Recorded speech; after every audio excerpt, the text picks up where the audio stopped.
Hello everyone, Sutapa cookies lifestyle থেকে আপনাদের সকলকে স্বাগত জানাই। আশা করি আপনারা সবাই ভালো আছেন এবং সুস্থ আছেন।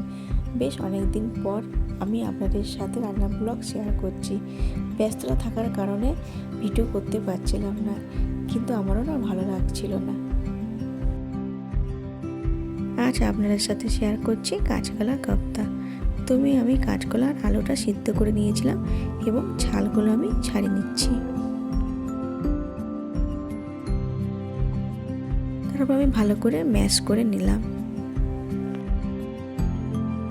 স্বাদ মতন লবণ দিলাম,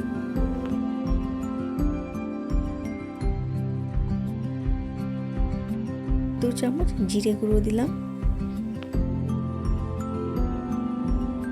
2 চামচ মতন বেসন দিয়ে দিলাম, 1/2 চামচ আদা বাটা দিয়ে দিচ্ছি, কাঁচা লঙ্কা কুচিয়ে রেখেছিলাম সেটা দিয়ে দিচ্ছি। তারপর কিছুটা ধনেপাতা কুচিয়ে রেখেছিলাম সেটাও দিয়ে দিলাম।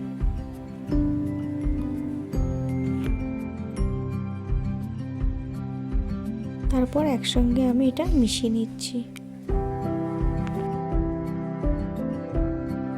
এরপর কোপ্তার আকারে গোল গোল করে আমি রেখে দিলাম।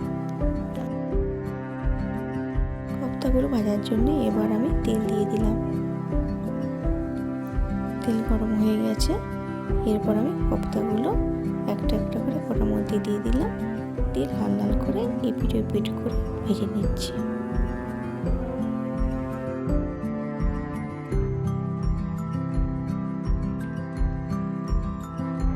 ভাজা হয়ে গেছে। এরপর আমি একটা পাত্রের মধ্যে তুলে নিলাম।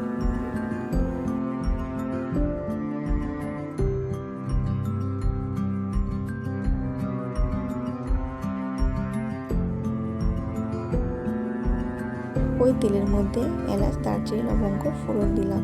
তারপর 2 চামচ আদা বাটা দিয়ে নাড়াচাড়া করে নিয়েছি এবং একসঙ্গে বেটে রাখা কাজু, মগজ, পোস্ত, টমেটো, কাঁচা লঙ্কা এর মধ্যে দিয়ে আমি কিছুক্ষণ কষতে থাকবো। 1 চামচ হলুদ গুঁড়ো, 1 চামচ কাশ্মীরি মির্চ পাউডার দিয়ে আমি কিছুক্ষণ নাড়াচাড়া করে নিচ্ছি। ওই মশলা ধুয়ে রাখা জলটা আমি দিয়ে দিলাম।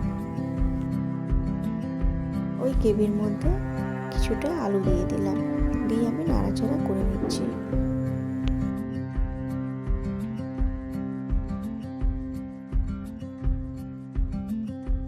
পরিমাণ মতন লবণ দিয়ে দিলাম।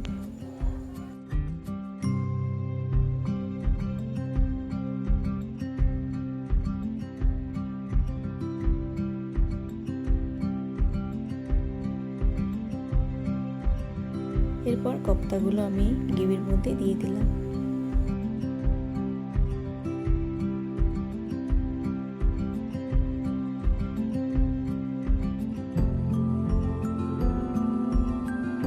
কাঁচকলার কোপ্তা আমার রেডি। তারপর উপর থেকে আমি কিছুটা ধনেপাতা ছড়িয়ে দিচ্ছি। কেমন হয়েছে আপনারা জানাবেন কমেন্ট বক্সে।